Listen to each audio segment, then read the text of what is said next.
ჩვენ უნდა დავიცვათ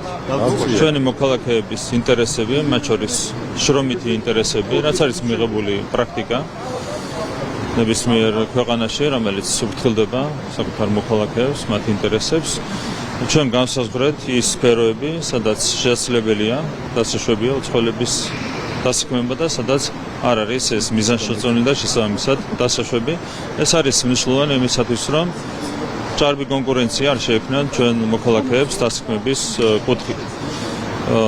და რაც შეეხება განკარგულებას, განსაზღვრულია კვოტები, მათ შორის კონკრეტულ შემთხვევებში განსაზღვრულია ნულოვანი კვოტები, რაც ნიშნავს იმას, რომ გამოკვეთილია სფეროები, სადაც ჩვენს მოქალაქეებს დასაქმების კუთხით ვერ გაუწევს ვერავინ კონკურენციას. აქ იყო გათვალისწინებული თითოეულ შემთხვევაში მოქალაქეების ინტერესები და ვფიქრობთ, რომ მაქსიმალურად მოახერხეთ ჩვენი მოქალაქეების შრომითი ინტერესების დასაქმებას. იტანის სერვისები ადგილობრივი და არაადგილობრივი საერთაშორისო ოპერატორები ვინც არიან, მათი სამუშაო ძალის მინიმუმ 60% არაქართველია და ეს ამ ბიზნეს მოდელისთვის დამახასიათებელია. დაბალმარჟიანი ბიზნესებია. ადგილობრივი ნებისმიერ ქვეყანაში ადგილობრივი პოპულაცია აი ამ იმაში არ არის ხოლმე ჩართული და გიგ-ვორკერი ეს ტერმინიც ამან შექმნა, რომ ეს არის დროებითი დასაქმების მსურველი ძირითადად სხვადასხვა ქვეყნებში მიგრანტი ადამიანები, უბერი, გლოვო, დორდეში ძირითადად უცხო მიგრანტებზე დგას, იმიტომ რომ გადასახადის ანაზღაურების გარდა მათთვის ეს დროებითი სამუშაო სავსებით მისაღებია, ვიდრე მაგალითად მუდმივი თანამშრომლობა, რომელიც ეხლა ჩვენი შრომითი კოდექსითაც მარტივი აღარ არის და საკმაოდ ხისტი ხასიათი შეიძინა. ამიტომ მათთვის იქნება ეს ჩემი აზრით და მომხმარებლებისთვისაც საკმაოდ რთული. ზოგადად мотиваციისთვის ახლა თუ შენ სახელმწიფო პოლიტიკას განსაზღვრავ რაღაცაში мотиваცია რატომ უნდა შეუქმნა ადამიანებს რომ კურიერება და ტაქსისტოლებად იმუშავეთ და მოდი უცხოელებს მოგაშორეთ პირიქით ხო უნდა შეუქმნა რომ რაღაცა ბიზნესები წამოიწყეთ რაღაცა იფიქრეთ უკეთეს განათლება მიიღეთ და მით უმეტეს რატომ უნდა გინდოდეს კურიერობა ეს ხო მართლა სტუდენტების დროებითი შემოსავლა ჯერ ესეთი არ არსებობს შანსი ბინადრობის მოწმობის გარეშე შენ შეძლო ევროპის რომელიმე ქვეყანაში დაიწყო მუშაობა და რა თქმა უნდა ჩვენთვისაც მნიშვნელოვანია იგივე დამოკიდებულება იყოს უცხო ქვეყნის მოქალაქეებს რომ ბინადრობის მოწმობის გარეშე არ შეეძლოთ მუშაობის დაწყება. გადაწყვეტილებას ერთის მხრივ კი შეიძლება პოპულისტურია და ვიღაცებს მოსწონთ აი ქართველი დასაქმდება, მაგრამ რომელი ქართველი და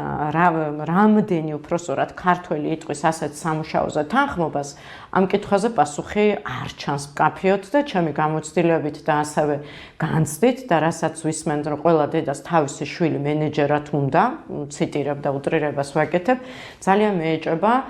აი ამ მასშტაბს ადგილობრივი სამუშაო ძალა მოემსახუროს ერთი სოციალური კულტურული ფაქტორის გათვალისწინებით, მეორე ობიექტური სამუშაო ძალის დეფიციტი არსებობს ჩვენს ქვეყანაში. გამომდინარე იქიდან რომ მშვიდობა არის ჩვენს ქვეყანაში გამომდინარე იქიდან რომ ეკონომიკური განვითარებაა ბოლო წლების განმავლობაში საშუალოდ 9.4% იყო ბუნებრივია ამან გარკვეული ინტერესი გააჩინა იმ ქვეყნების საზოგადოებაში, ვინც ასე ვთქვათ, სამსახურის მაძიებლები იყვნენ და აგერ 100,000-ობით თურმე ის ყავს ემიგრანტი, რომელიც არის ჩვენს ქვეყანაში, მათ შორის უამრავი დასაქმებულია, თუ რამდენიმე 10,000-ზეა საუბარი ბუნებრივია, პრემიერის ინიციატივა იყო დროული, იმიტომ რომ ამით ვცდილობთ რომ ჩვენი ბაზარი დავიცვათ და ჩვენი საქართველოს მოქალაქეების ინტერესები დავიცვათ. ძალიან ბევრი გიდი წლების მანძილზე ნაკლებად დასაქმებული იყო იქ და გამომდინარე რომ უცხოელებმა ძალიან ბევრი ტური აიღეს და ტურში განსხვავებით თქვათ თუნდაც მიტანის სერვისთან და ჩვენთან გაცილებით მეტი ადამიანია საქმიანობს და კიდევ უფრო მეტი ახალგაზრდა მოდის, მაგრამ ჩვენ კითხვა გვაქვს სახელმწიფოსთან თუ აქვს თუ არა მათ მექანიზმი და საკმარისი რესურსი იმის რომ ეს ყველაფერი თვითონ აღასრულოს. როგორ მოხდება იდენტიფიცირება ამ ადამიანის გარეგნობით თუ საუბრით სამზადისის ძალიან მნიშვნელოვანი ნაწილია რომ ჩვენ გქონდეს აღმასრულებელ და საკანონმდებლო ხელისუფლებას შორის ძალიან აქტიური თანამშრომლობა, იმიტომ რომ ძალიან მნიშვნელოვანი იქნება დასაწყისიდანვე აღსრულების პროცესზე თვალყურის დევნება იყოს სრულფასოვანი იმისთვის რომ სადაც და რამდენადაც საჭირო იქნება შემდგომი განმტკიცება სისტემის ყველა ეს გადაწყვეტილება დროულად მიიღებოდეს. იქნება სისტემური მოდგომა, სწორი აღრიცხვა მოხდება თუ რამდენი ადამიანი არის საქართველოში შემოსული მხრიდან რა კონკრეტულ მიმართულებებზე მუშაობს და საერთო ჯამში ჩვენ გვექნება საშუალება რომ შრომით ბაზარი სწორად